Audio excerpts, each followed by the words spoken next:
ओकारं बिन्दुसंयुक्तं नित्यं ध्यायन्ति योगिनः कामदं मोक्षदं चैव ओंकाराय नमो नमः।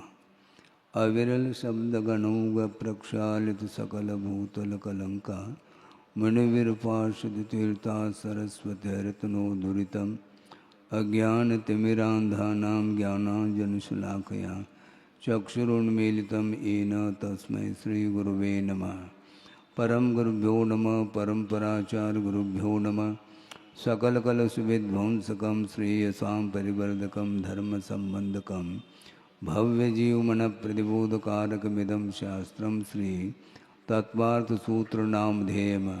अस्य मूलग्रन्थकर्तार श्री सर्वज्ञदेवाः तदुत्तरग्रन्थकर्तार श्री गणधरदेवाः प्रतिगणधरदेवाः येषां वचोनुसारमासाद्य श्रीमद् आचार्यप्रवर श्री उमास्वामिदेवैर्विरचितं मंगलम भगवान वीरो मंगलम गौतमो वने मंगलम कुंदकुंदाद्यो जैन धर्मोस्तु मंगलम सर्वमंगलमांगल्यम सर्वकल्याणकारकम प्रधानम सर्वधर्माणां जैनम जैत शासनम कोटिशतं द्वादशैव कोटो लक्षाणि शेतिस्त्रिकाणि चैव पंचाशदष्टोच सहस्रसंख्य मेतश्रुतं पंचपदं नमामि।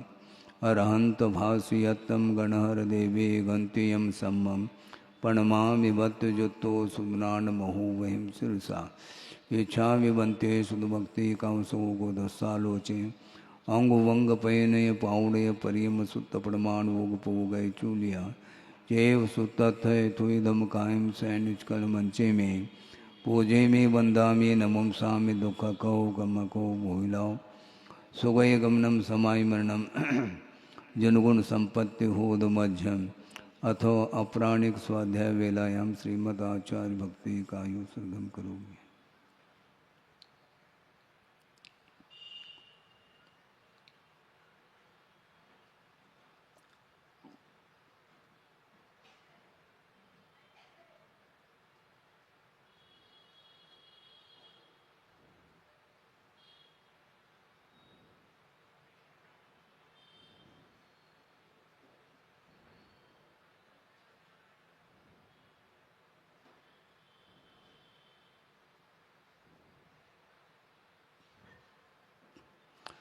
श्रुतजलदिपारगेभ्य स्वपरमत विभावना पटुमतिभ्य सुचरितपूर्णदेभ्यो नमो गुरुभ्यो गुरुगुरुभ्य छत्तीस गुण समग्रे पंचम्याचारकरण संदर्शे शेषानुग्रह कुशले धम्मायुर्ये सदा वंदे गुरुभक्ति संयमेन तरंत संसार सायरम घोरम छिन्नन्त्यट्टकं मम जन्मन मरणं न पावेन्ते ये नित्यं व्रतमंत्रहोम निरता ध्यानाग्निहोत्राकुला षट्कर्मावृतास्तपोधनदना साधुक्रिया साधव शीलप्रावरणा गुणप्रहरणा चंद्रार्गतिजोदिकाः मोक्षद्वारकपाठपाठरमटाः प्रीणन्तु मां साधव गुरुवः पान्तुनो नित्यं ज्ञानदर्शननायकाः चारित्राणवगम्भीरा मोक्षमार्गोपदेशकाः इच्छामि बन्ते आयुर्भत्ते कामसुखो को दस्सालोचे सम्मनान समुदंसन संसर्जुत्तानं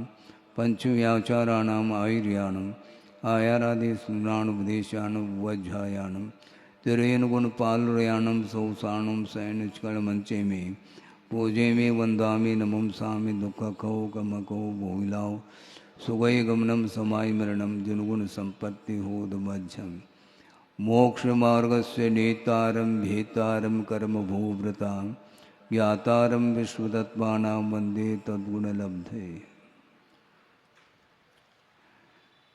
यह सप्तम अध्याय है जिसमें शुभाश्रव का वर्णन किया जा रहा है। कल छठे अध्याय में सामान्य रूप से आश्रव तत्व का व्याख्या है। उसमें एकांत से मात्र पुण्य का ही अर्जन नहीं होता किंतु पूर्वबद्ध पाप कर्मों की निर्जरा भी होती है। इसको भी ध्यान में रख लेना चाहिए। अब प्रथम सूत्र है हिंसा नृतस्तेया ब्रह्म परिग्रहेभ्यो विरतिर्व्रतम।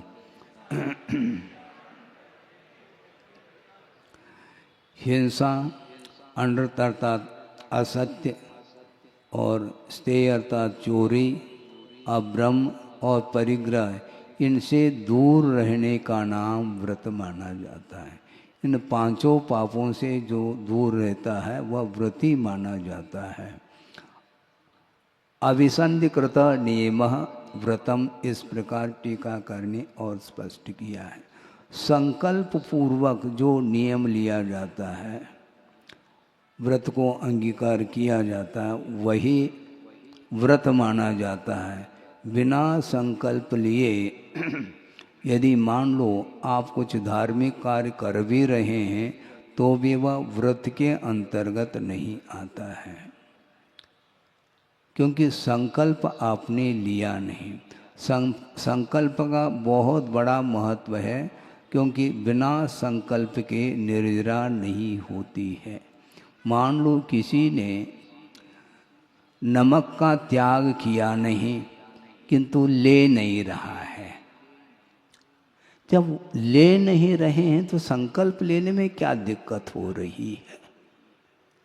संकल्प लेना चाहिए, इससे स्पष्ट है कभी भी उसकी इच्छा हो सकती है, वह ले सकता है, उसका कोई भरोसा नहीं है।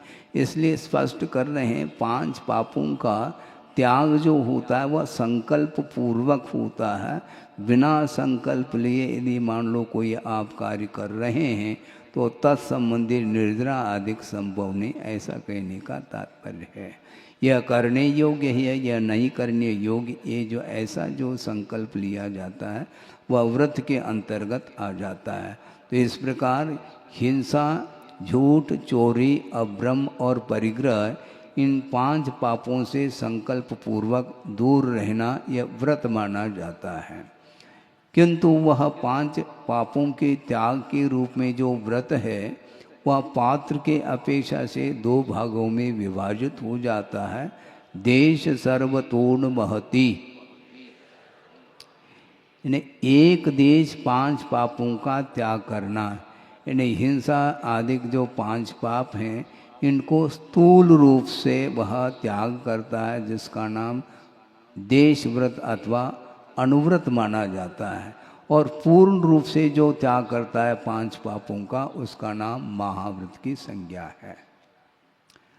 तस्थैर्यार्थम भावना पंच पंच, तत् का अर्थ तेषाम व्रतानाम स्थिरीकरणार्थम, उन लिए हुए व्रतों को स्थिरता के साथ पालन करने के लिए प्रत्येक व्रत की ये 5 भावनाएं हैं। भावना का अर्थ केवल भावना ही नहीं भाना है, उसके अनुरूप आचरण भी किया जाता है। और संकल्प बिना लिए केवल हम भावना भा रहे हैं मान लो, तो काय की भावना होगी वो। तस्थैर्यार्थम, उन व्रतों की स्थिरता के लिए ये भावना भाई जाती है। जिन्होंने व्रत को अंगीकार किया है तो ऐसी स्थिति में प्रमाद आदि के कारण उन व्रतों में दोष आदि लग सकते हैं। इसलिए उनकी स्थिरता के लिए प्रत्येक व्रत की 5 भावनाओं का उल्लेख यहाँ पर किया जा रहा है। सर्वप्रथम अहिंसा व्रत की जो 5 भावनाएं हैं उसका वर्णन कर रहे हैं। वांग मनोगुप्तिर्या दान निक्षेपण समित्यालोकित पान भोजनानि 5।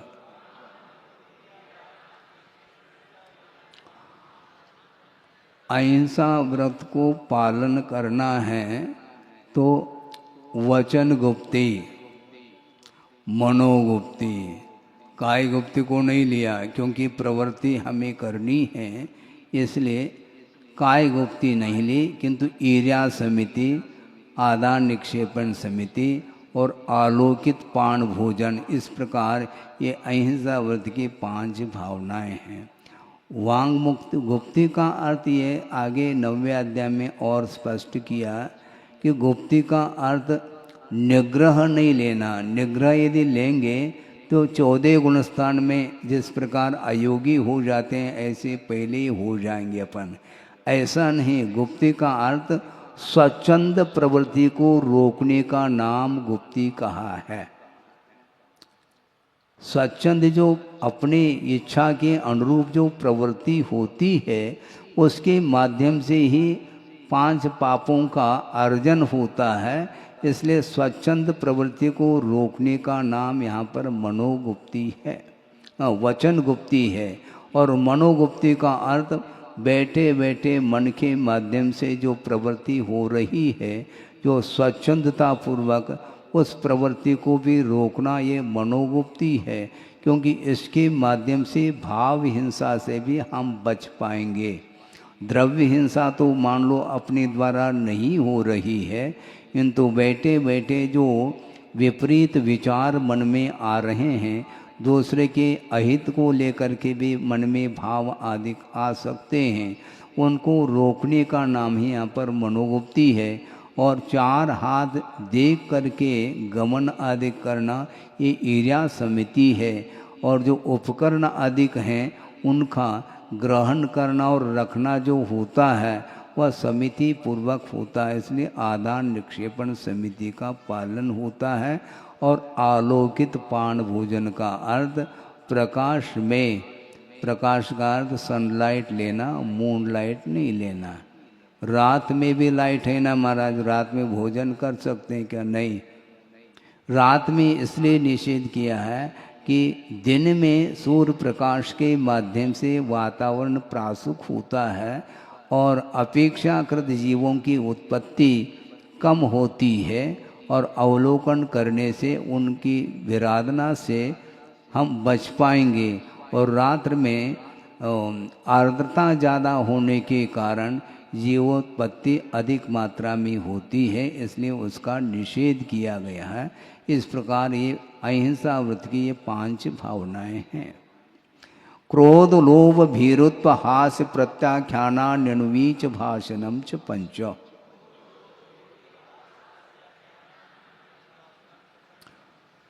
प्रत्याख्यान का अर्थ त्याग होता है। क्रोध का प्रत्याख्यान, लोभ का प्रत्याख्यान, भीरुत्व का प्रत्याख्यान, हास्य का प्रत्याख्यान और अणुवीच भाषण, इन्हें आगम के अनुरूप बोलना।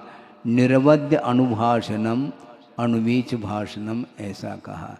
आगम से बाधा न आए इस प्रकार निर्दोष जो है बोलना, यह सत्यव्रत की भावना के अंतर्गत लिया है। इसलिए बोलते समय बहुत सावधानी की आवश्यकता है। मनोरंजन आदि के रूप में बोलना, यह इसके माध्यम से सत्यव्रत का पालन नहीं होता। आवेश में आकर के बोलेंगे तो भी आगम का उल्लंघन हो सकता है, होता है। लोभ के वशभूत होकर के बोलेंगे तब भी सत्य का उद्घाटन नहीं हो सकता, और डर करके बोलेंगे तो भी नहीं होगा। डरो क्यों? जब सत्यव्रत का पालन किया जा रहा है, जिसके पास सत्य है तो भय की क्या आवश्यकता है? डरो क्यों? पाप से डरो, किसी व्यक्ति विशेष से डरने की आवश्यकता क्या है? कोई आवश्यकता है ही नहीं। उसके द्वारा कुछ भी हो सकता, हमें इससे प्रयोजन नहीं, किंतु हमें निर्भीकता के साथ और निरीहता के साथ सत्य का प्रयोग करना है। इसलिए क्रोध लोभ भीरुत्व और हास्य इनका प्रत्याख्यान हो और आगम के अनुरूप ही बोलना है। यदि मान लो किसी के पास क्षोभशम बहुत अत्यल्प मात्रा में क्षोभशम है, वह न बोले तो ज़्यादा अच्छा है। महाराज कोई भी पूछते हैं तो नहीं बोलेंगे तो वो क्या कहेंगे? वो क्या कहेंगे? सत्य कहेंगे और क्या? हमें हमारे पास ज्ञान नहीं, इतना ही तो कह सकते हैं ना। तो ज्ञान नहीं है तो बिना आगम के आधार से हम नहीं बोलना चाहते हैं। जिसके पास ज्ञान है उसके पास हम भेज देंगे, इसमें क्या दिक्कत है? ऐसा होना चाहिए। शून्यागार विमोचता वास परोपरोदाकरण भैक्ष शुद्धि सधर्मा विसंवादा पंचो।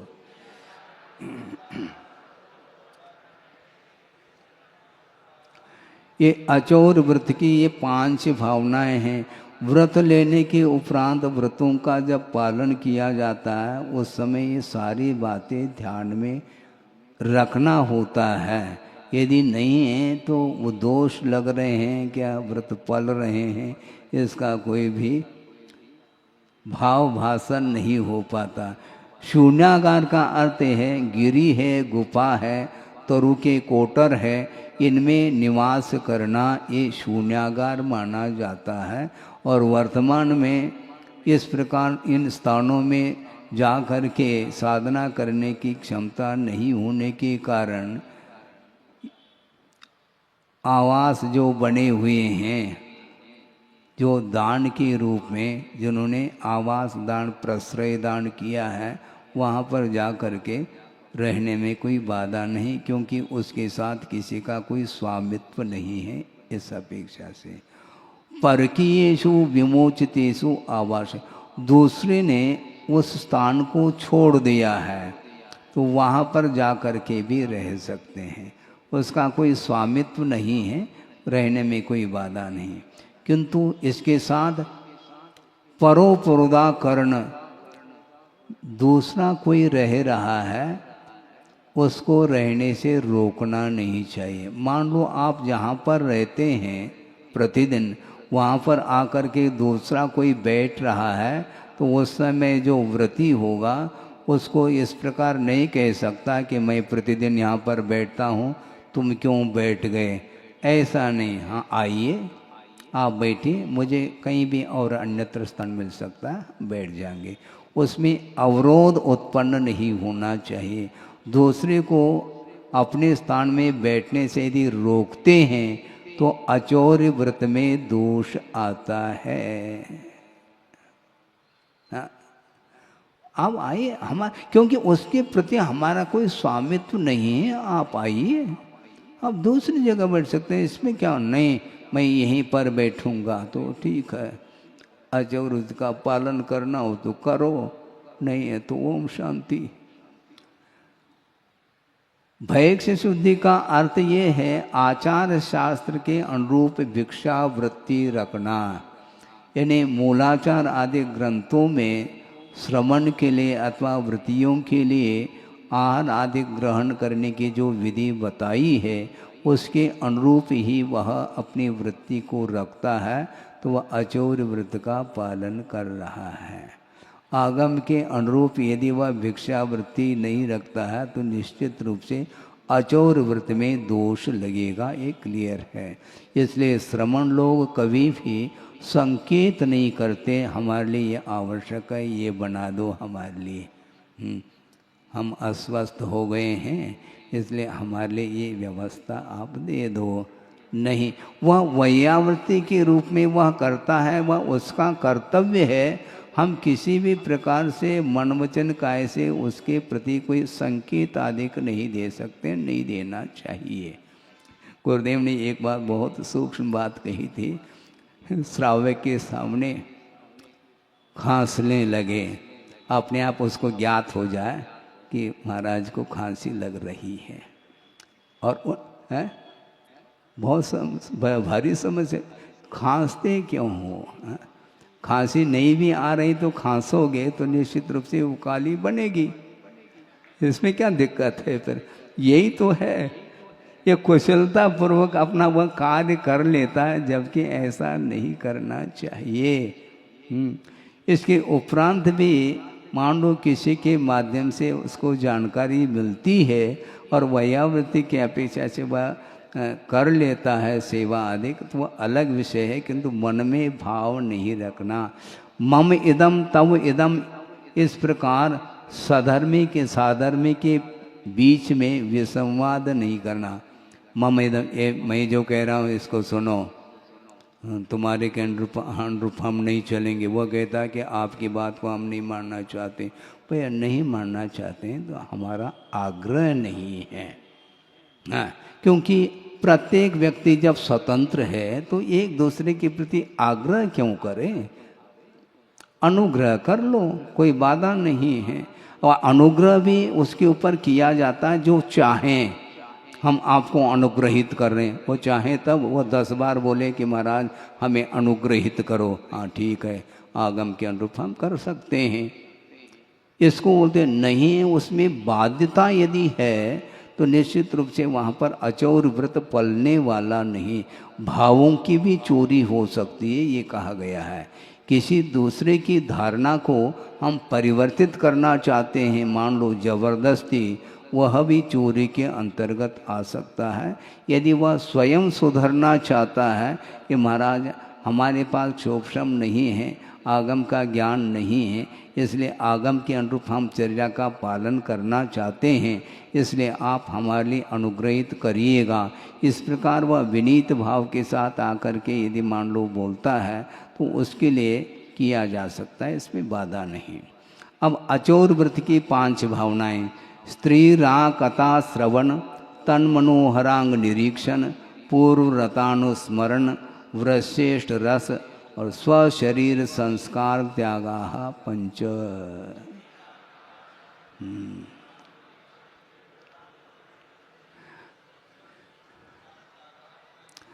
अब देखो ये सूत्र जो आया है वह केवल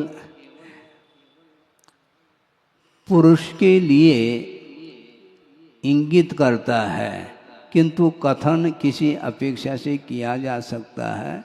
किंतु यदि मान लो स्त्री ने भी व्रत अंगीकार किए हैं, उनको भी चतुर्थ जो ब्रह्मचर्य व्रत का अनुपालन उनको भी करना है, तो दोनों के लिए यह सूत्र लागू हो रहा है, केवल आपके लिए सूत्र लागू नहीं हो रहा है। स्त्री के राग वर्धक जो कथाएं हैं उसका श्रवण नहीं करना चाहिए।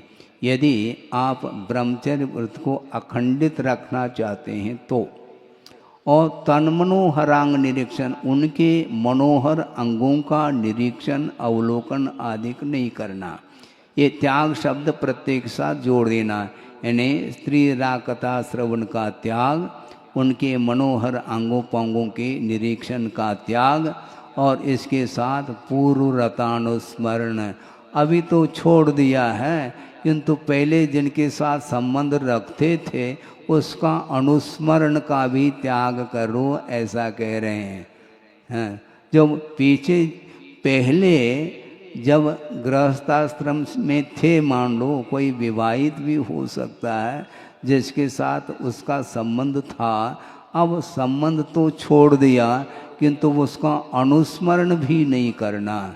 स्मृति के माध्यम से उसका याद करेंगे उसको, तो भी वह ब्रह्मचर्य व्रत में दोष आ जाएगा, इसलिए उसका भी त्याग करने के लिए कहा है। वृश्रेष्ठ रस का त्याग, वृक्ष का अर्थ गरिष्ठ, आप सुन रहे क्या नहीं? वृक्ष का अर्थ होता है गरिष्ठ। ब्रह्मचर्य के लिए गरिष्ठ भोजन इष्ट नहीं है। गरिष्ठ का अर्थ क्या होता है महाराज? दूध है ये गरिष्ठ नहीं है, किंतु अति मात्रा में लेंगे तो भी वह गरिष्ठ हो सकता है। किंतु वह दूध है उसको ओटा जा रहा है, फिर वो क्या कहलाया? वो दूध नहीं महाराज, दूध ही है, दूध नहीं है, ध्यान रखो। इतना घड़ा कैसा दूध आ गया?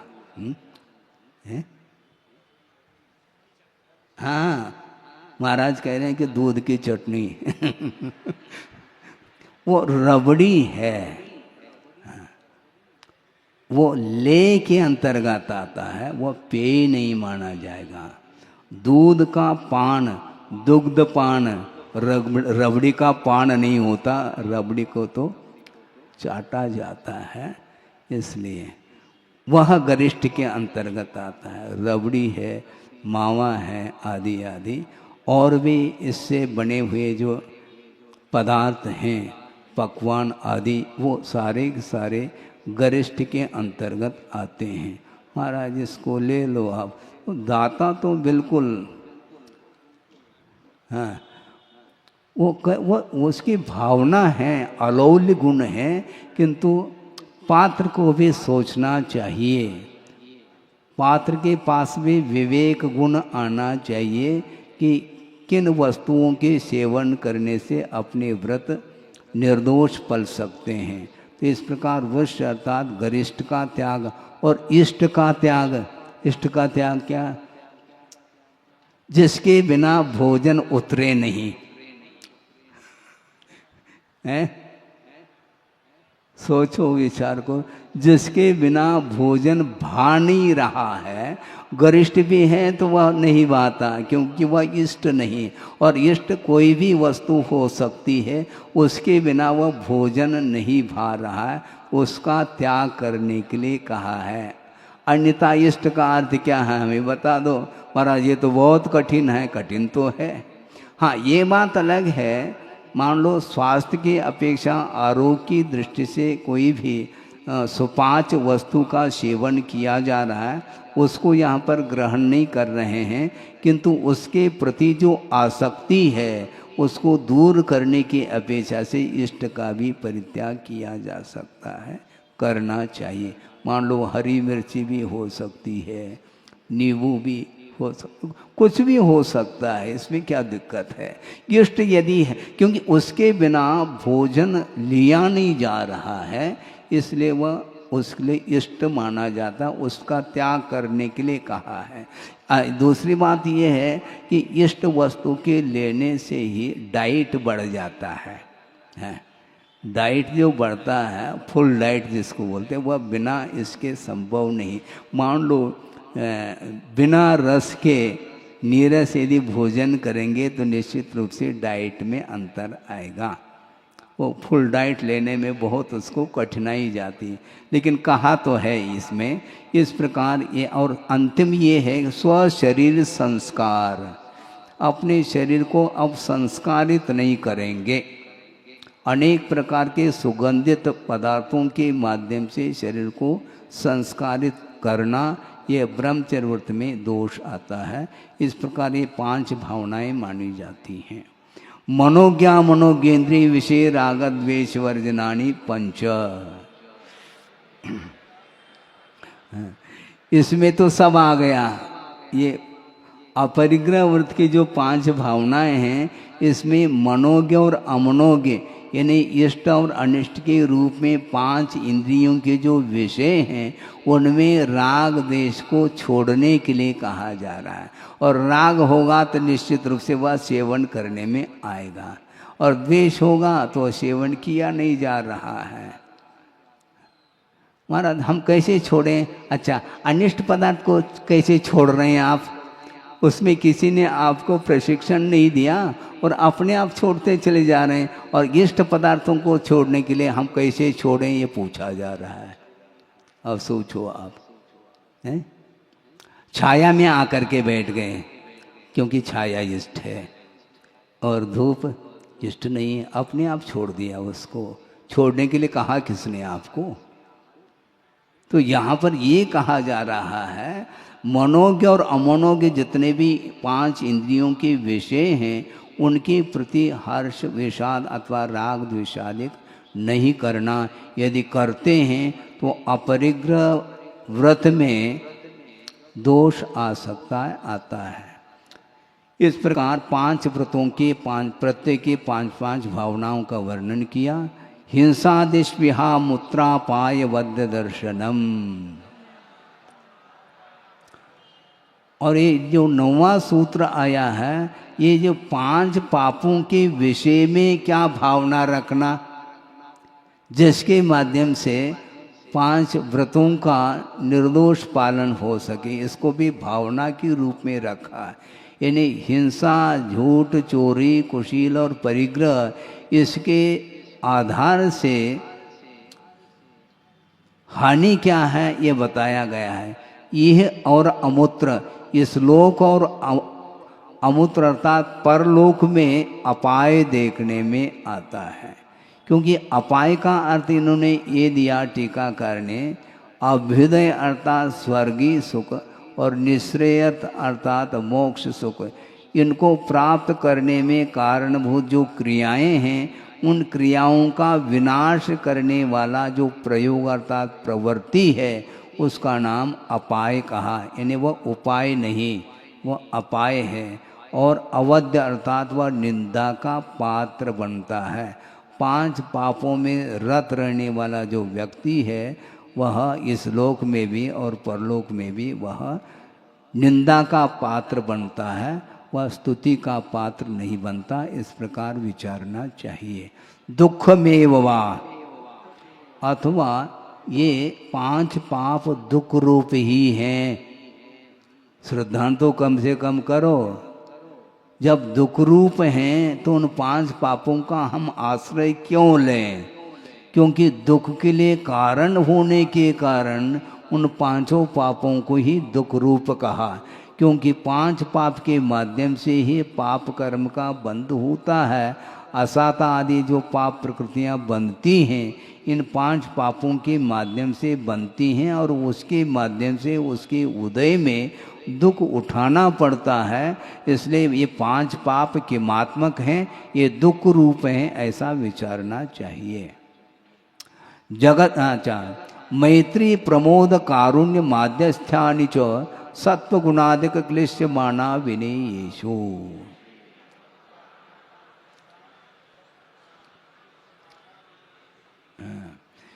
ये 4 पात्र हैं और प्रत्येक के लिए एक एक भावनाओं के लिए कहा है।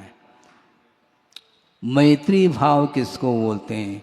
दूसरे के जीवन में दुख उत्पन्न न हो, इस प्रकार की जो पवित्र भावना है उसका नाम मैत्री भावना है। लौकिक मित्रता की बात नहीं करो। अपना प्रयोजन जब तक सधता है तब तक वह उसके साथ मित्रता का व्यवहार करता है, और मान लो अपना प्रयोजन यदि शुद्ध नहीं होता है तो उसके प्रति वह मित्रता का व्यवहार समाप्त हो जाता है। इसका नाम मित्रता नहीं, किंतु दूसरे के जीवन में हे भगवान दुख की उत्पत्ति न हो, इस प्रकार का भाव रखना। दुख होने के उपरांत उपचार आदि करना ये कारुण्य भाव के अंतर्गत आता है। और दुख ही उत्पन्न न हो भगवान, इस प्रकार का भाव रखना मैत्री भाव माना गया। और मुख की प्रसन्नता आदि के माध्यम से भीतरी जो भक्ति है, धर्मानुराग है, उसका नाम प्रमोद भाव कहा है। मुख है उसकी प्रसन्नता के माध्यम से भावाभिव्यक्ति करो, जो गुणादिक हैं उनके प्रति करने के लिए कहा गया है। और जो दीनहीन हैं उनके प्रति अनुग्रह का, उपकार का भाव रखना, ये कारुण्य भाव माना जाता है। और माध्यस्थ भाव किसको बोलते हैं? राग देश पूर्वक जो पक्षपात है उसका अभाव रखना माध्यस्थ भाव। किसी के पक्ष में नहीं जाएंगे, क्योंकि पक्ष लेंगे तो निश्चित रूप से जिसका पक्ष लिया जा रहा है वह निश्चित रूप से उसके प्रति राग विद्यमान है। गुणी हैं तो वह प्रमोद भाव के अंतर्गत आ रहा है, किंतु गुणी नहीं होते हुए भी जिसके प्रति राग उमड़ रहा है वह पक्ष ले रहा है, इसलिए वह पक्षपात ठीक नहीं माना जाता। पक्षपात से ऊपर उठना, क्या माध्यस्थ भाव किसको बोलते हैं? पक्षपात से ऊपर उठने का नाम माध्यस्थ भाव है। माध्यस्थ भाव का अर्थ तटस्थता। सुनिए, माध्यस्थ भाव का अर्थ क्या? तटस्थ रहना। जो आगम के विपरीत चल रहा है तो उसके प्रति हम किसी भी प्रकार से उसके प्रति व्यवहार नहीं रखेंगे, माध्यस्थ रहेंगे। खोल रहे हैं आगे जा कर के। और पाप कर्म के उदय के कारण नाना पर्यायों में जो जीवन मरण कर रहा है उसका नाम सत्व अर्थात प्राणी मात्र है। इनके प्रति किस प्रकार व्यवहार करना ये बताया जा रहा है। सम्यक ज्ञान आदि की अपेक्षा से जो अधिकता रखता है उसके प्रति वह गुणाधिक माना जाता है, इसलिए उसके प्रति प्रमोद भाव रखना। और असाता वेदनी के उदय के कारण जो संक्लेश भाव का अनुभव कर रहा है उसके प्रति जो है करुणा करना, अनुग्रह आदि करना। और अविनय किसको बोलते हैं? विपरीत वृत्ति वाला कौन है? वो तत्वार्थ श्रवण ग्रहणाभ्याम, तत्वार्थ श्रवण ग्रहणाभ्याम असंपादित गुणा अविनीया। तत्व को सुन भी नहीं रहा है, ग्रहण भी नहीं कर रहा है। तत्वार्थ को सुनने की और ग्रहण करने का गुण जिसके अंदर नहीं आ रहा है उसके प्रति माध्यस्थ भाव रखा जाता है। वो सुनना ही नहीं चाहता, ग्रहण करना तो बहुत दूर की बात है। हम क्यों जबरदस्ती सुनाए उसको? वो सुनना चाहे तो सुने, नहीं सुनना चाहे तो उसके प्रति माध्यस्थ भाव। इस प्रकार करने से क्या होता है? अहिंसादिक जो व्रत हैं वे परिपूर्णता को प्राप्त होते हैं, ऐसा कहने का भाव है। इन 4 प्रकार के भावों के माध्यम से अहिंसादिक जो व्रत हैं वे परिपूर्णता को प्राप्त करते हैं। क्योंकि माध्यस्थ भाव यदि नहीं रखेंगे तो विपरीत वृत्ति वाले का यदि समर्थन करते हैं तो निश्चित रूप से अनुमोदन होगा। पाप का हम समर्थन नहीं करना चाहेंगे, उन्मार्ग का हम समर्थन नहीं करना चाहेंगे। इसलिए तो आचार्यों ने कहा कि क्रोध लोभ का त्याग करो। आपके पास कोई न कोई लोभ होगा तभी तो विपरीत मार्ग का भी समर्थन करने के लिए खड़े हो। नहीं होना चाहिए। इसके माध्यम से व्रतों की रक्षा होती है। जगत का स्वभाव हुआ समेग वैराग्यार्थम। संवेग अर्थात भीति उत्पन्न हो, संसार से भीति। किसी ने कहा था कि महाराज हमें डर लगता है। हमने उनको कहा डर तो लगना चाहिए संसार से, क्या दिक्कत है आपको? संसार से तो भीति होनी ही चाहिए। जगत के बारे में यदि विचार करेंगे तो निश्चित रूप से भीति उत्पन्न होगी। क्योंकि चतुर्गति रूप जो संसार है उसके विषय में यदि आप आगम के अनुरूप चिंतन मनन आदि करेंगे तो निश्चित रूप से भीति होगी। क्योंकि जो नरक में जा कर के दुख का अनुभव कर रहा है वही भी तो एक नरक गति है। उसके बारे में सोचो तो सही। क्योंकि पाप का जो परिणाम देखने में आ रहा है उसके बारे में विचार करने से हमेशा संसार से भीति उत्पन्न होगी। और शरीर का चिंतन करो, शरीर के स्वभाव के बारे में, जगत के स्वभाव के बारे में और शरीर के स्वभाव के बारे में, अपने आप ही विसंवाद आदि समाप्त होंगे। सामने वाला विपरीत चल रहा है वो भी तो संसारी तो है, उसके बारे में हम चिंतन करना है। भैया उसका स्वभाव ठीक नहीं, उसका स्वभाव ठीक नहीं का अर्थ क्या? संसार का स्वभाव ठीक नहीं। क्योंकि संसार में वही तो आ रहा है। 4 गति में परिभ्रमण करने वाले जो जीव हैं वे अपने अपने अनुरूप वो चल रहे हैं। इसलिए उनसे बचने का पुरुषार्थ करो और शरीर के स्वभाव के बारे में चिंतन करेंगे तो वैराग्य उत्पन्न होता है। प्रमत्त योगात् प्राण व्यपरोपणम हिंसा। हिंसा का स्वरूप क्या? प्राणों की विराधना का नाम हिंसा है। किंतु वह प्राणों की विराधना यदि प्रमाद के कारण होती है तब तो वह हिंसा मानी जाएगी। यदि प्रमाद के बिना यदि हिंसा होती है तो हिंसा के अंतर्गत नहीं आ सकता।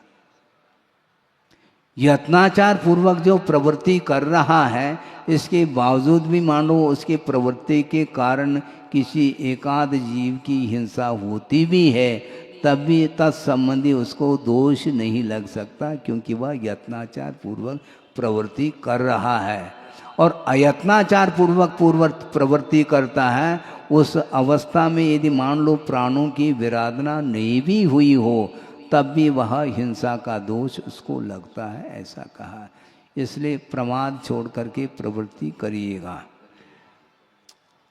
असदभिधान मनृतम, यहाँ पर भी प्रमत्त शब्द की अनुवृत्ति आ रही है। यानी प्रमत्त योगात असत अभिधानम अनृतम। असत का अर्थ क्या है? अप्रशस्त वचन का बोलना। सत अर्थात प्रशस्त वचन माने जाएंगे और असत वचन का अर्थ अप्रशस्त वचनों का प्रयोग जो होगा वह झूठ के अंतर्गत आता है, उसी को असत्य बोलते हैं। नहीं बोलना चाहिए। प्रमाद के कारण इस प्रकार बोलने में आ सकता है तो नहीं बोलना चाहिए।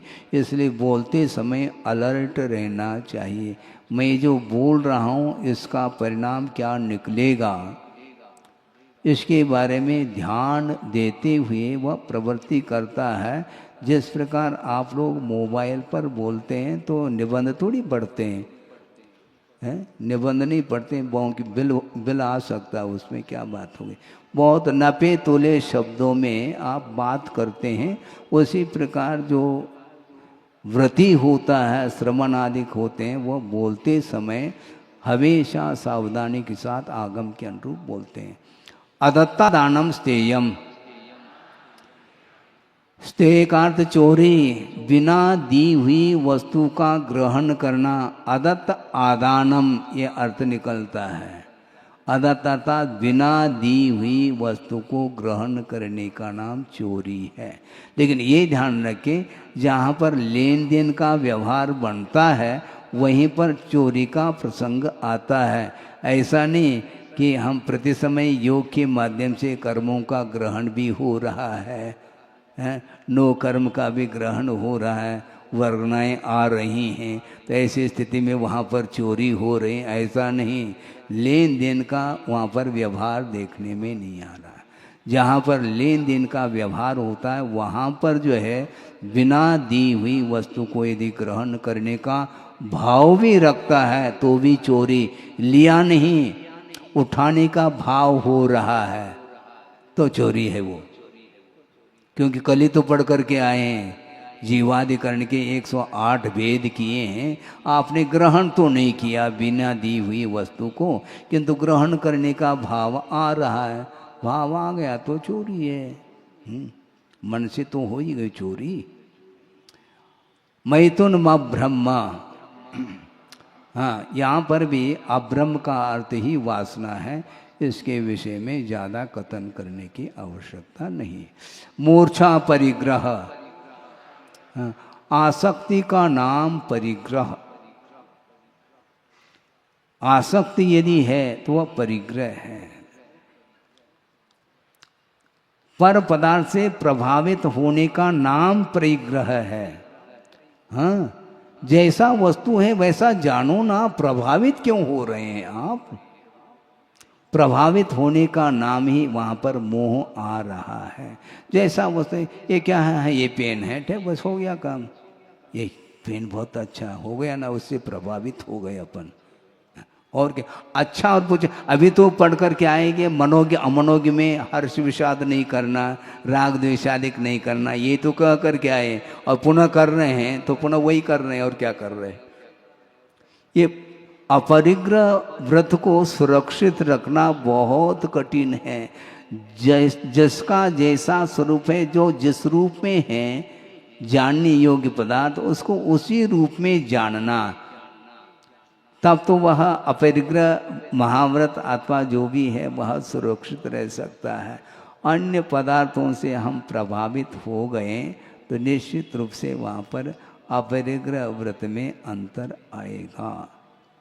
मूर्छा नहीं, किसी से भी मूर्छा नहीं, क्योंकि 5 ही इंद्रियों के विषय हैं और वो इंद्रियों के माध्यम से वह पदार्थ ग्रहित हो रहा है, तो अपने आप थोड़ी ग्रहित हो रहा। ग्रहण करने की भावना है तब वह वस्तु ग्रहित हो रही है।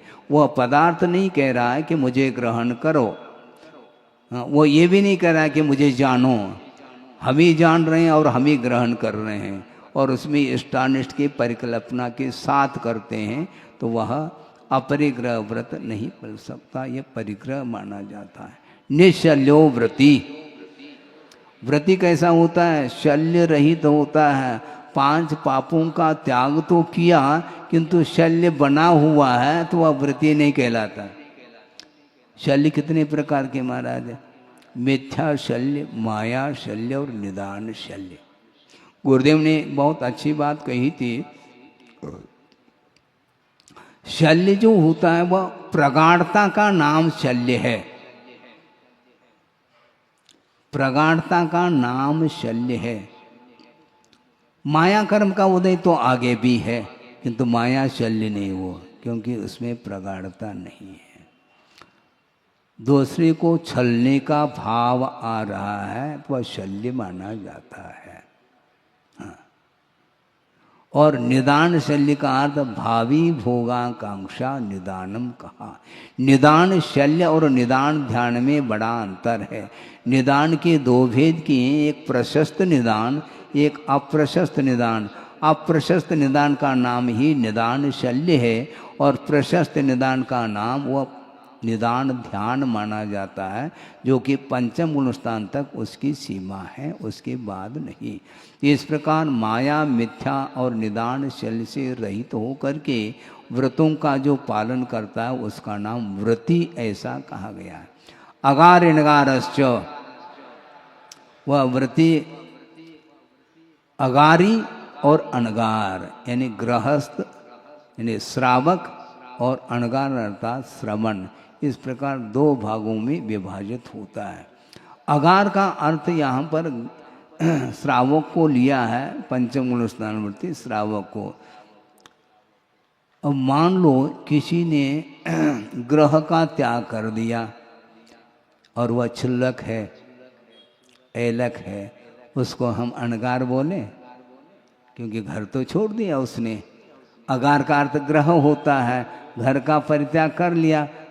मात्र घर का अर्थ एक मात्र उपलक्षण है, पूर्ण रूप से परिग्रह का जब तक त्याग नहीं होगा तब तक उसको अनगार की संज्ञा नहीं दी जा सकती।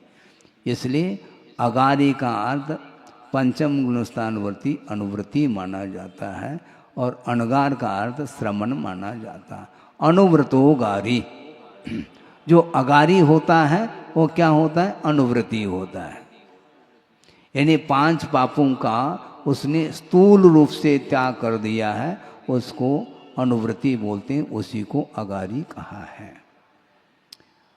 अब जिस प्रकार ये व्रतों से युक्त होता है उसी प्रकार इनके पास और कौन कौन से व्रत हो सकते हैं अगारी की अपेक्षा से? दिग्देशा नरत दंड विरति सामायिक प्रोष्णोपवासोपभोग परिभोग परिमाणातिथि संविभाग व्रत संपन्नश्च।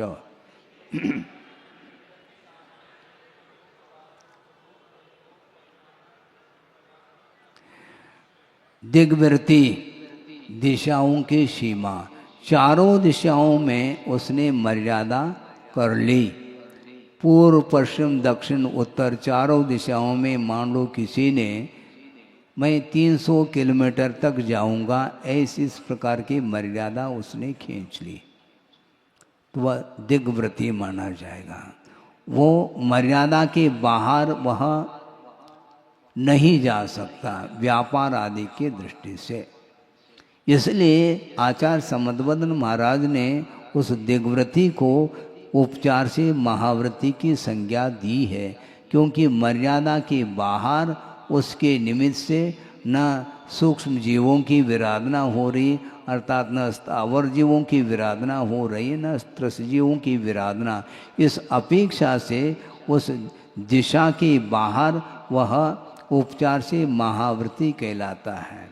इसी प्रकार देशव्रती का अर्थ दिग्व्रत अंगीकार करने के उपरांत भी जहाँ पर वह रहता है वहाँ पर भी दिशा को मर्यादित करता है।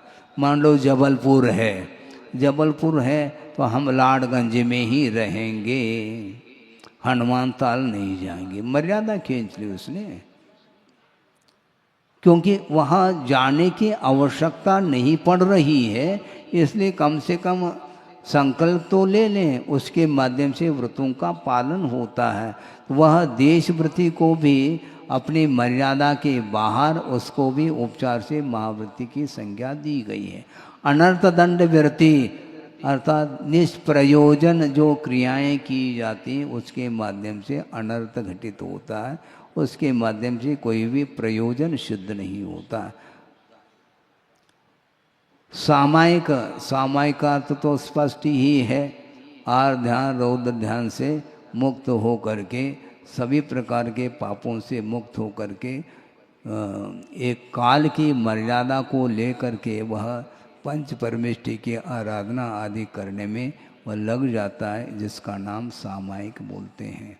समता सर्वभूतिषु ऐसा कहा गया है। प्रोषदोपवास का अर्थ टीकाकार ने स्पष्ट किया है। प्रोषद का अर्थ पर्व होता है। प्रोषद का क्या अर्थ होता है? पर्व। और पर्व के दिनों में उपवास करने का नाम प्रोषदोपवास। ये पूजपा स्वामी ने प्रोषदोपवास की ये परिभाषा बनाई है। और आचार्य समंतभद्र महाराज ने ये कहा कि सकृत भुक्ति का अर्थ प्रोषद, एक बार भोजन करने का नाम प्रोषद है। और वह उपवास के साथ यदि एक भुक्ति करता है, अर्थात अष्टमी के दिन उपवास और सप्तमी और नवमी के दिन एकासन करता है, उसका नाम प्रोषदोपवास ऐसा कहा है। अब इसके बाद भोगोपभोग परिमाण, जो अपने पंचेंद्रिय के विषय हैं, जो एक बार भोगने में आ जाता है उसका नाम भोग है, और जो बार बार उपभोग करने में आ जाता है उसका नाम परिभोग कहा। इसमें भी परिमाण कर लेता है, इसका नाम भोगोपभोग परिमाण कहलाता है। और अतिथि संविभाग, अतिथि का अर्थ क्या है? जिनके आने का और जाने का कोई भी समय निर्धारित नहीं, उसको अतिथि बोलते हैं। उनके लिए वह संविभाग कर लेता है, आहार की अपेक्षा से, औषध की अपेक्षा से, और कोई भी उपकरण आदि की अपेक्षा से उसका संविभाग करता है। इसका नाम अतिथि संविभाग है। इन गुणव्रत और देशव्रत, इनसे भी वह संपन्न होता है। कौन? अनुव्रती। इसके बाद अंत में सल्लेखना का प्रसंग आता है, तो मारणांतिकीम सल्लेखनाम जोषिता। हाँ, जीवन के अंत में मरण आने वाला है, उस समय वह सल्लेखना धारण करता है।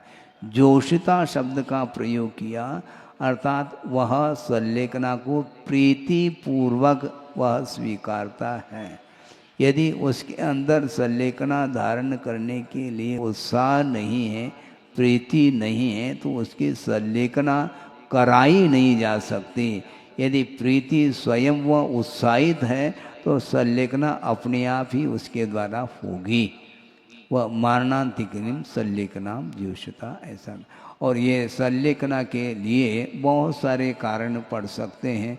उपसर्ग आने पर, दुर्भिक्ष पड़ने पर, और वृद्धावस्था के आने पर, और ऐसा कोई जिसका प्रतिकार न कर सके, ऐसी कोई व्याधि उत्पन्न हो जाए, उस समय वह सल्लेखना धारण करता है। सल्लेखना का शाब्दिक अर्थ यही है कि समीचीन रूप से कृश करना होता है।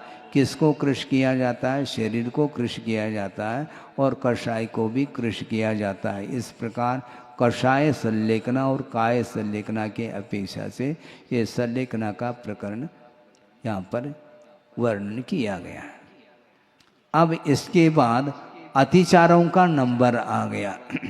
सर्वप्रथम सम्यक दर्शन के अतिचार, ये 5 अतिचार बता रहे हैं।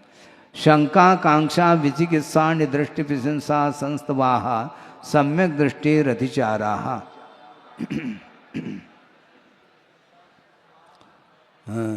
सम्यक दर्शन के ये 5 अतिचार है। शंका, जिनेंद्र भगवान के वचनों में संदेह करना नहीं चाहिए। यदि शंका उत्पन्न हो रही है तो वह अतिचार माना जाता है। क्योंकि गुरु जो होते हैं वह कभी भी शिष्य का अहित नहीं चाहते हैं। इतना तो विश्वास है क्या नहीं? हाँ, विश्वास है। विश्वास है तो फिर शंका क्यों करो? जो वो कहते हैं करते चले जाओ। वो जो कहते हैं, जो आदेश देते हैं, वो यथा योग्य ही आदेश दे रहे हैं शिष्य के लिए, और वह बिना निशंक हो करके वह उन व्रतों का पालन करता चला जाता है। आकांक्षा नहीं होनी चाहिए। विषयों की आकांक्षा हो गई तो वह भी सम्यक दर्शन में अतिचार माना जाता है। महाराज, फिर तो अपन तो विषयों की आकांक्षा तो रखते हैं, तो हमेशा हमारा सम्यक दर्शन मलिन होगा क्या? ऐसा नहीं कहा जा रहा है, किंतु आवश्यक है उसको रखना। अनावश्यक जो विषयों की आकांक्षा है उससे दूर रहना चाहिए। विचिकित्सा, विचिकित्सा का अर्थ ग्लानि, जुगुप्सा जिसको बोलते हैं, उससे भी रहित होता है। अन्य दृष्टि की प्रशंसा और अन्य दृष्टि की संस्तव अर्थात स्तुति नहीं करना चाहिए। मोक्ष मार्ग संबंधी गुण किसी के अंदर है तो उसकी प्रशंसा तो करो, किंतु मोक्ष मार्ग संबंधी कोई गुण नहीं है और अन्य दृष्टि है, उसकी कभी भी प्रशंसा और उसकी स्तुति नहीं करनी चाहिए। ये सम्यक दर्शन के अतिचार के अंतर्गत आ रहे हैं यदि करते हैं तो। व्रतशीलेषु पंच पंच यथाक्रमम, यथाक्रम का अर्थ क्रमशः इन 5 व्रत और 7 शील व्रतों में 5 अतिचार अर्थात दोष लगते हैं। बंद वद छेदाति भारारोपणान पाण निरोधाः, अहिंसा व्रत के ये 5 अतिचार हैं। बंद अर्थात मान लो पशु आदिक हैं, उनको बांधा जा रहा है, वो बंद के अंतर्गत आता है। अर्थात इच्छित स्थान में जाना चाहता है, मान लो उसको जाने में जो अवरोध के लिए कारण जो होता है उसका नाम बंद है। वह उच्छृंखल है, मान लो वह उद्दंड है तो बांधने की आवश्यकता तो पड़ती है, किंतु ऐसा बांधे वह उठ सके, बैठ सके और वह घास आदि खा सके, इस प्रकार उसको बांधना चाहिए। एकदम चुस्त बांध लिया तो वह न बैठ पा रहा है न खड़े हो पा रहा है। इस प्रकार यदि बंधन करोगे तो वह अतिचार माना जाता है, नहीं होना चाहिए। वृत्ति के लिए कहा जा रहा है, आवृत्ति की बात ही नहीं कर रहे हैं यहाँ पर। दंड है, कषा है, बेत्र है इत्यादि के माध्यम से उसकी पिटाई करना, यह भी वध के अंतर्गत आता है। वध का अर्थ यहाँ पर प्राणों की विराधना के रूप में वध नहीं, किंतु डंडे के माध्यम से, चाबुक आदि के माध्यम से उसकी पिटाई करना, यह वध माना जाता है। और कान है, नाक है इत्यादि छेदना, यह छेद माना जाता है। और इसके बाद अतिभारारोपण, पशु है उसके ऊपर अतिभार कर लिया, गाड़ी खींचते चले जा रहे हैं और मान लो 5 बोरी यदि में आप रखते हैं तो उसको खींचने की क्षमता उसके अंदर है, और 10, 15, 20 बोरी आपने रख दी उस गाड़ी में और ऊपर से और चाबुक मारते चले जा रहे हैं, तो अतिभार आरोपण माना जाता है।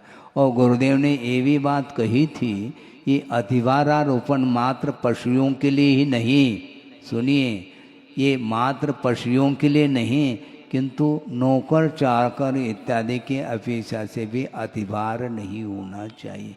उनसे हम काम तो ले रहे हैं किंतु अति कर रहे हैं, अति सर्वत्र वर्जयेत ये कहा। और ये भी कहा था आचार्य महाराज ने, छोटे छोटे बच्चे हैं और उसके पीठ पर जो है बस्ता अतिभारारोपण हो रहा है। उन्होंने ये भी कहा तो वो भार को सहन ही नहीं कर पा, इतने सारे विषय आ गए हैं, उसकी क्या आवश्यकता। लेकिन सिलेबस में है महाराज, ठीक है, अपने अपने सिलेबस में बैठ जाओ, हम क्या कर सकते हैं। अतिभार होने से निश्चित रूप से उसका विकास रुक सकता है, रुकता है, इसलिए ये कहा गया है। ये हो गया। अब अन्नपान निरोध, समय पर अन्नपान नहीं दिया, काम तो ले लिया लेकिन पशुओं को बांध लिया और ताला डाल करके चले गए और समय पर अन्नपान दिया नहीं, वो भी अतिचार। ये ध्यान रखना चाहिए वृत्ति के लिए, अन्नपान निरोध नहीं होना चाहिए। स्वयं तो समय पर खाना पीना सब कर रहा है और पशुओं के लिए ध्यान ही नहीं रख रहा है, ये ठीक नहीं माना जाता है। मिथ्योपदेश रो व्याख्यान कूट ले क्रिया न्यासापहार साकार मंत्र भेदा,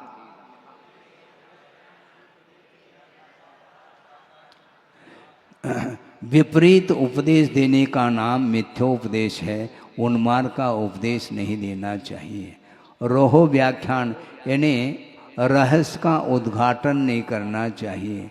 स्त्री अथवा पुरुष इन दोनों में जो कुछ भी एकांत में क्रियाएं हुई हैं उसको प्रकाश में लाना ये ठीक नहीं माना जाता। कूटलेख क्रिया, कूटलेख क्रिया का अर्थ अभिप्राय के माध्यम से विपरीत अभिप्राय को ग्रहण करके उसको लेख आदि में उसको प्रकाशित करना, ये कूटलेख क्रिया मानी जाती है।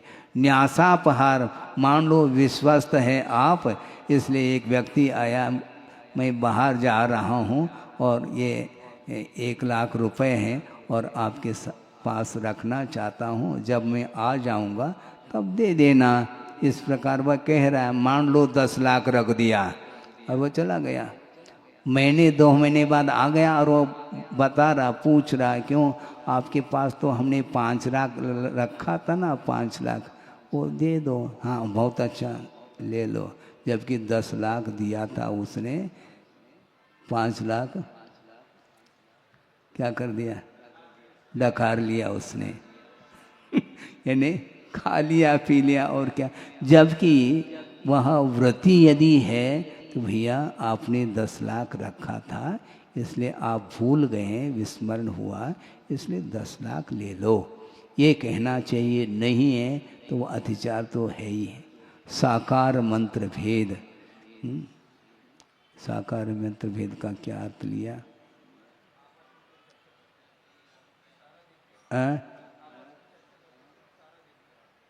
क्या कह रहे हैं?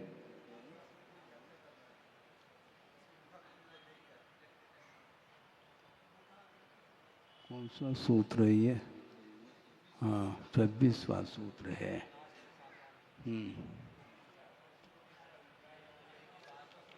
हाँ, अभिप्राय को पकड़ करके उसको प्रकाशित करना, ऐसा इसका अर्थ निकलता है। हाँ हाँ, इस प्रकार ये विषय हो गया। अब अचौर व्रत के भी अतिचार हैं। कौन से अतिचार? वो स्तेन प्रयोग तदाहृतादान विरुद्ध राजातिक्रम हीनादिक मानोन्मान प्रतिरूपक व्यवहारा।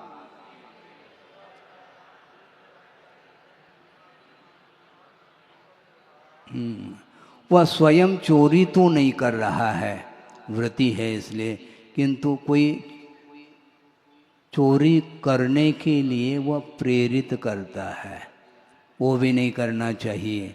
स्वयं चोरी तो नहीं कर रहा है, किंतु चोरी के लिए वह प्रेरित कर रहा है, वह स्तेन प्रयोग माना जाता है।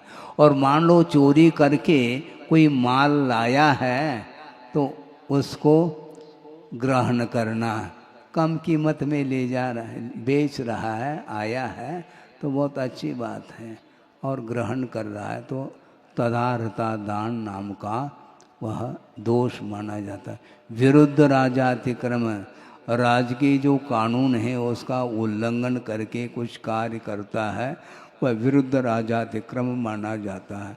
और हीनादिक मानोन्मान, हीनादिक मानोन्मान का अर्थ क्या? मान का अर्थ नापने का, प्रस्त जिसको बोलते हैं, जिसके माध्यम से धान अधिक नाप लिया जाता है। नापने की बाट और उन्मान का अर्थ तोलने की जो बाट हैं, ये 2 प्रकार के बाट हैं। और उसमें क्या, खरीदना है तो ज़्यादा, लेना है तो ज़्यादा लेना, और देना है तो उसमें कमती। बहुत अच्छा गुरुदेव ने सुनाया था और हमने भी सुना था।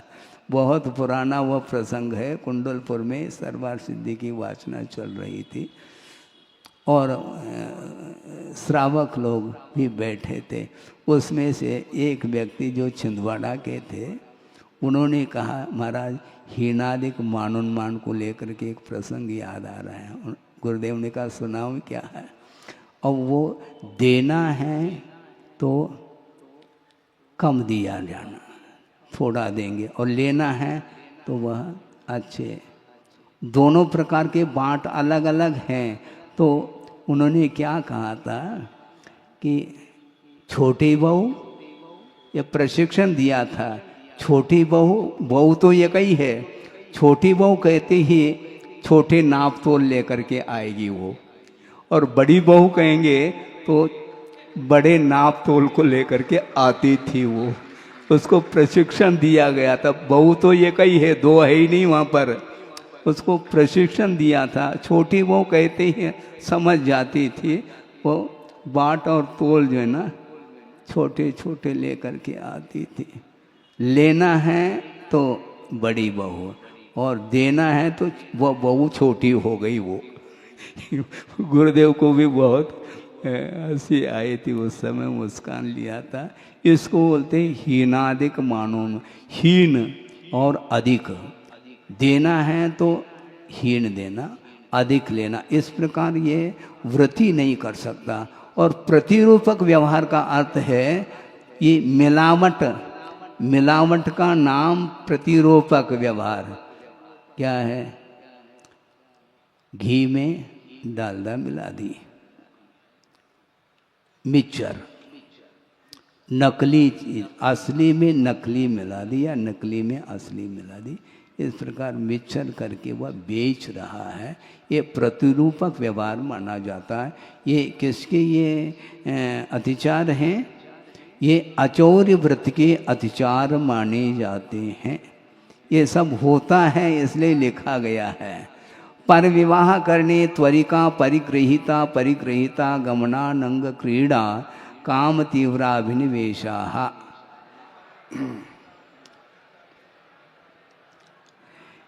ये ब्रह्मचर्य व्रत के ये 5 अतिचार माने जाते हैं। पर विवाह करण यानी दूसरे का विवाह नहीं करना। अपने परिवार संबंधी जो मेंबर हैं उनका विवाह करना अलग वस्तु, किंतु दूसरे के विवाह में भाग नहीं लेना, ये पर विवाह करण नाम का अतिचार माना जाता है। और इत्वरिका का अर्थ यह है वह स्त्री जो अन्य पुरुष के साथ संबंध रखती है उसका नाम इत्वरिका बोलते हैं। और वह परिग्रहित और अपरिग्रहित गमन माना जाता है। परिग्रहित का अर्थ विवाहित और अपरिग्रहित का अर्थ अविवाहित। ऐसे पुरुष के साथ संबंध जो रखती हैं वो इस प्रकार 2 प्रकार के दोष माने गए हैं। और अनंग क्रीड़ा का अर्थ अनुचित अंगों के साथ क्रीड़ा करना यह है। और वासना की जो तीव्रता है उसका नाम काम तीव्रा विनिवेश। ऐसे ये 5 अतिचार होते हैं। क्षेत्र वास्तु हिरण्य सुवर्ण दासी धन धान्य दासी दास कुप्य भांड प्रमाणातिक्रमा।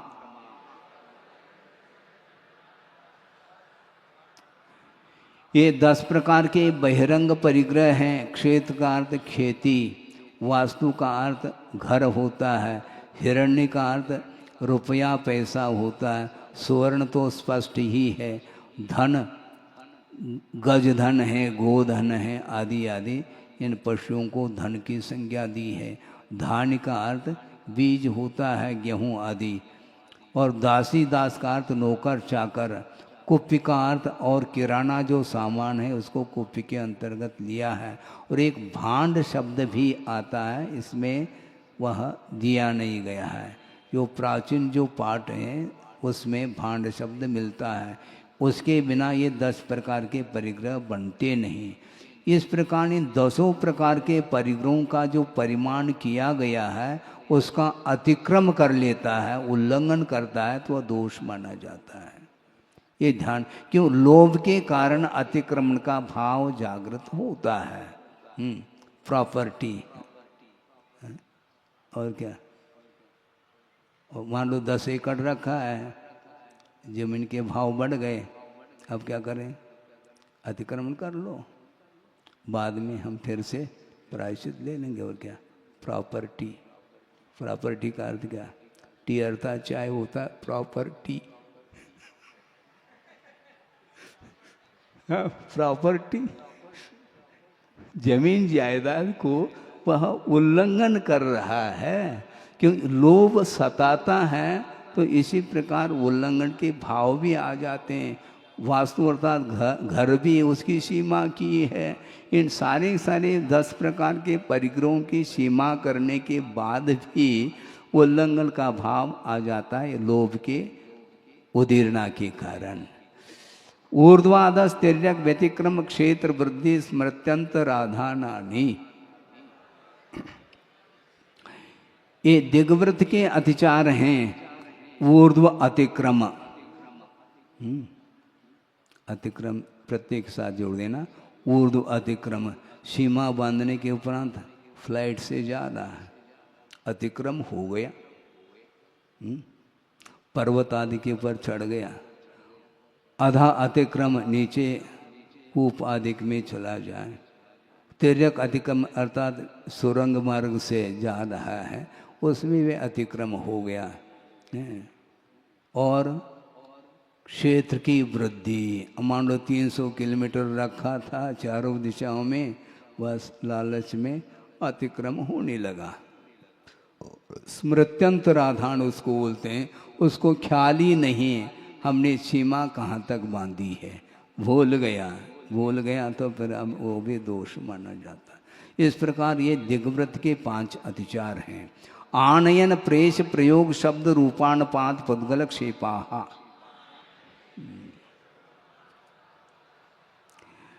देश व्रत अंगीकार करने के उपरांत अपने मर्यादित स्थान में रह करके भी किसी नौकर आदि के माध्यम से उसके बाहर जो भी वस्तु हैं सामान है उनको ले आना, बुलवाना, आनयन, ले आओ बोल दिया। हम थोड़ी जा रहे हैं, आप तो जा नहीं रहे हैं क्योंकि आप तो सेठ हैं ना, आप कैसे जाएंगे आप। लेकिन नौकर के माध्यम से बुलवा रहा है, ये बुलवाना भी दोष है। प्रेष प्रयोग, यहाँ से प्रेषित कर रहा है। ये प्रेष प्रयोग और आनयन ये दोनों दोष हो गए।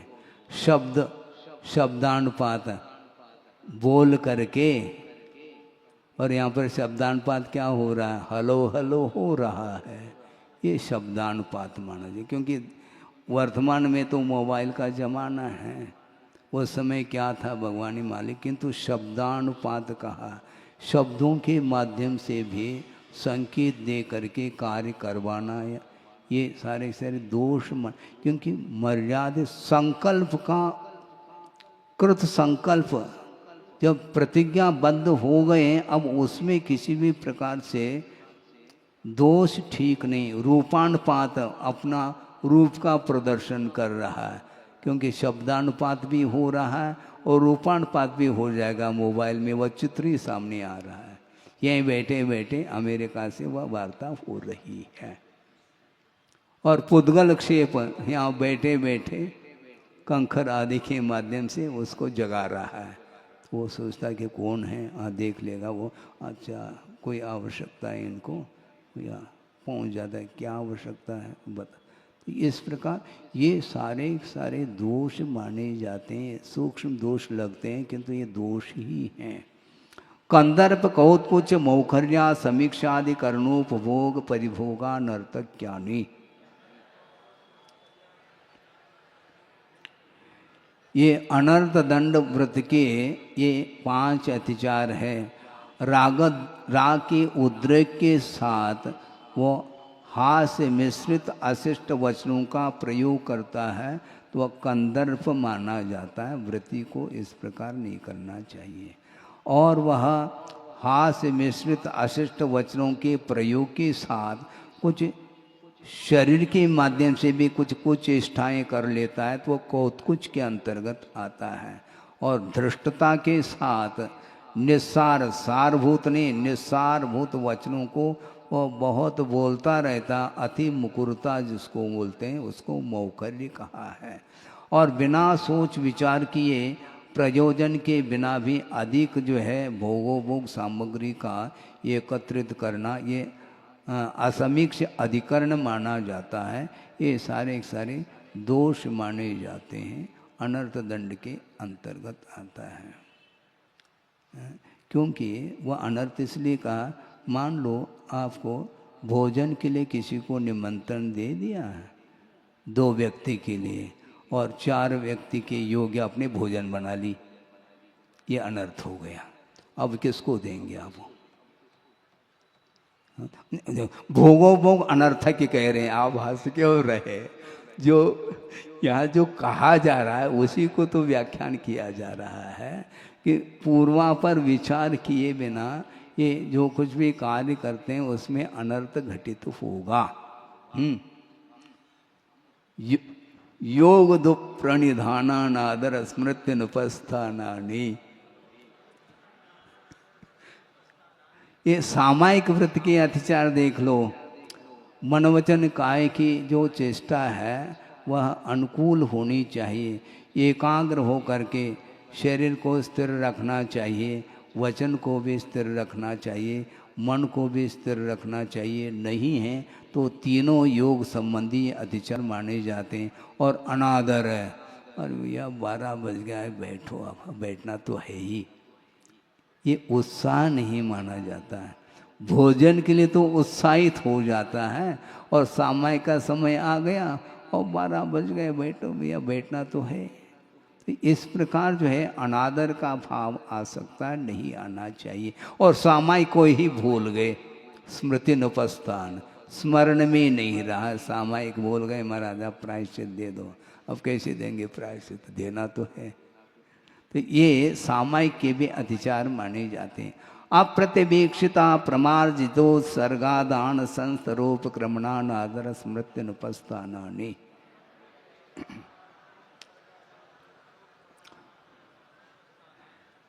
प्रोषदोपवास व्रत के ये अतिचार हैं।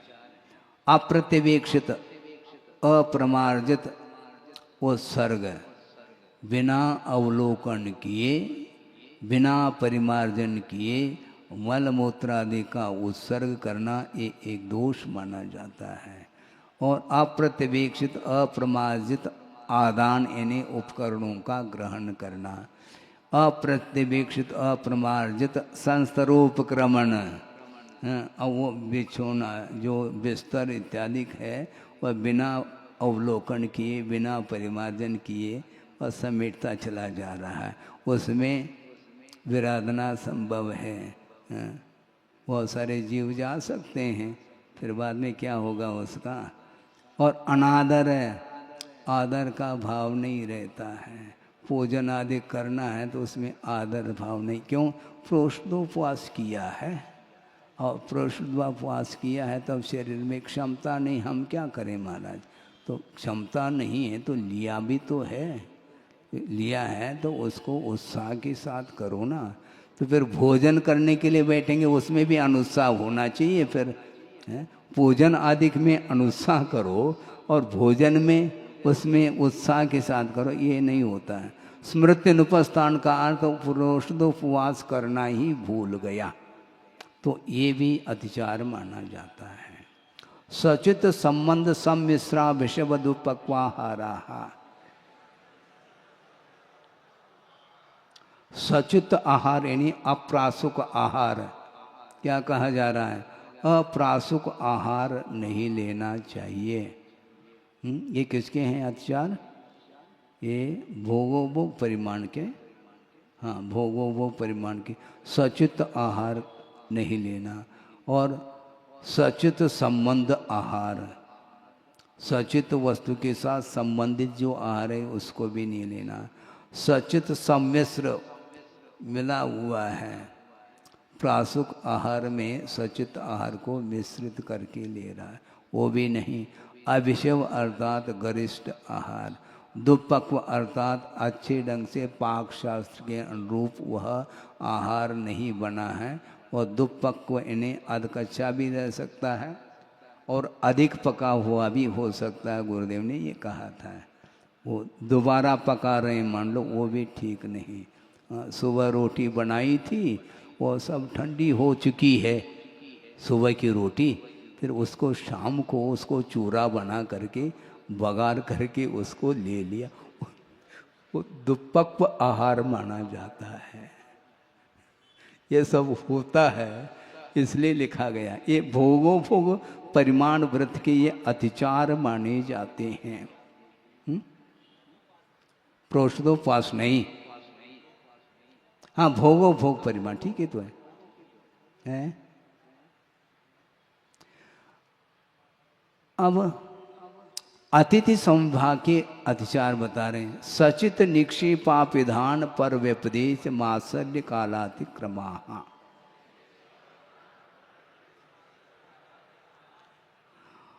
सचित पत्र के ऊपर आहार रख करके देना है, ये नहीं दे सकते। शायद संभव है उस समय ये चल रहा हो। हाँ, केले के पत्र आदि के ऊपर रख करके, निक्षेप का अर्थ रखना होता है। सचित पत्र पर आहार को रख करके देना है। सचित विधान माना जाता है, अभिधान, यानी सचित पत्र से उस आहार को ढाकना। पर व्यपदेश, पर व्यपदेश का अर्थ क्या? महाराज ये आहार ले लो, उनकी तरफ से मैं दे रहा हूँ, दूसरे के द्वारा देने योग्य था, वो कहीं बाहर गए हैं, उन्होंने हमें कहा है, इसलिए उनकी तरफ से मैं आपको दे रहा हूँ, ये पर व्यपदेश माना जाता है। मात्सर्य, आपस में दाता दाता के बीच में ही मात्सर्य हो रहा है। देखो उनके यहाँ दोबारा आहार हो गया, हमारे यहाँ ये कई बार आहार हुआ है, अभी तक हुआ ही नहीं है। उनको आपस में मात्सर्य होता है। कालातिक्रम, काल का अतिक्रम कर लिया। सुबह 8 बजे खड़े हो गए, हे स्वामिन, शुरू हो गए 7:30 बजे ही। काल का अतिक्रमण नहीं होना चाहिए। और गुरुदेव का ये कहना था, काल का जिस प्रकार अतिक्रमण नहीं होना चाहिए, उस प्रकार क्षेत्र का भी अतिक्रमण नहीं होना चाहिए। अपने आंगन में खड़े होना चाहिए, कायदे से देखा जाए। तो अपने आंगन को छोड़ करके सामने आ करके पड़गा करके ले जाता और 1 किलोमीटर ले जाता है। वो एक क्षेत्र का अतिक्रम माना जाता है, ध्यान रखो। आप तो ताली बजा रहे हो, हैं? ये ठीक नहीं माना जाता है। हाँ, सब आ जाता है। ये किसके हैं? ये अतिथि संविभाग के ये अतिचार माने जाते हैं। जीवित मरणाशंसा मित्रानुराग सुकान बंधु निदानानि, ये सल्लेखना व्रत के 5 अतिचार है। सल्लेखना अंगीकार करने के उपरांत मान लो पीड़ा ज़्यादा होने लगी तो वह पुनः जीने की इच्छा कर रहा है, और पीड़ा ज़्यादा होने लगी तो मरने की इच्छा करता है। इच्छा क्यों कर रहे हो? सल्लेखना, धर्माय तनु विमोचनम कहा आपने। धर्म की रक्षा करने के लिए जब सल्लेखना व्रत को अंगीकार किया है तो पुनः जीने की इच्छा नहीं होनी चाहिए, न मरने की इच्छा। और मित्रानुराग, मित्र कोई आ ही नहीं रहा, उनके प्रति अनुराग होना। और सुकान बंद, अभी तो सबको छुड़ाया जा रहा है, और इसके पहले इस प्रकार में सुख का अनुभव करता था। वह सब कुछ घर याद आ रहा है, वह सब भोजन सामग्री, सुख की सामग्री वह याद आ जाए तो सुकान बंद माना जाता है। मित्रानुराग भी नहीं होना, और सुकान यानी अपने परिवार के लोग कोई आ ही नहीं रहे। ये मित्र का केवल मित्र ही नहीं लेना, उपलक्षण है। परिवार को याद कर रहा है, मित्रों को याद करने लगा, वो ठीक नहीं।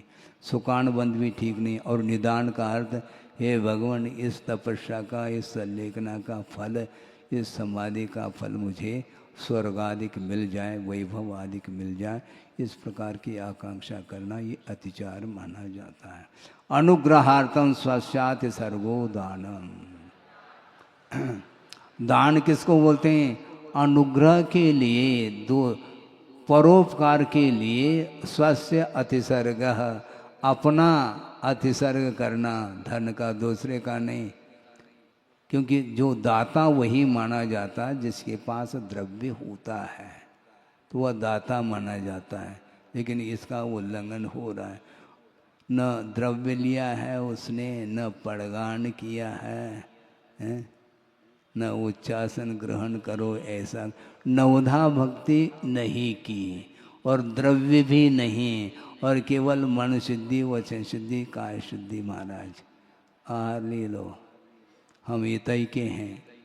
अच्छा भैया, हम कहते भैया हम ही बाहर के हैं और क्या। हाँ, आप तो बाहर के आने के बाद भी वो बोल रहा है महाराज हम यहीं के हैं, तो हम ही तो बाहर से आए हैं, और कौन आ रहा है बाहर से हमें बताओ। लेकिन ये होता है, नहीं होना चाहिए। अपना द्रव्य का अतिसर्ग होता है, उसका नाम दान कहा है। अनुग्रह का अर्थ स्वयं के ऊपर भी अनुग्रह होता है और पात्र के ऊपर भी अनुग्रह होता है। दाता के ऊपर अनुग्रह क्या हो रहा है, वह दान के माध्यम से पुण्य का संचय कर लेता है। यह दान का अनुग्रह स्वयं के ऊपर हो गया। और पात्र के ऊपर क्या अनुग्रह हो रहा है, उस दान के माध्यम से सम्यक ज्ञान आदि में वृद्धि होती है। यह उस दान का यह परिणाम निकलता है, इसको दान बोलते हैं। किंतु विधि के अनुरूप होना चाहिए। अंतिम सूत्र है, विधि द्रव्य दात्री पात्र विशेषा तद विशेषः। विधि प्रतिग्रह आदि करने का जो क्रम है वह विधि मानी जाती है। इसमें विशेषता आनी चाहिए, गुणों की अपेक्षा से विशेषता आती है। विधि विशेष, द्रव्य विशेष, दाता विशेष और पात्र विशेष। प्रतिग्रह आदि में आदर का भाव होना, अगर यदि नहीं होता है तो वह अनादर का भाव आता है, तो दान में भी अंतर आएगा। अच्छी क्वालिटी का पुण्य का संचय नहीं हो सकता, ये अनादर आदि का। और द्रव्य विशेष क्या है, जिससे तप और स्वाध्याय आदि की वृद्धि हो, उसका नाम द्रव्य विशेष है। मान लो श्रवण वृद्ध है, एक भी दांत नहीं है और चना दे रहे हैं आप, अब वो क्या, ये द्रव्य विशेष नहीं माना जाएगा।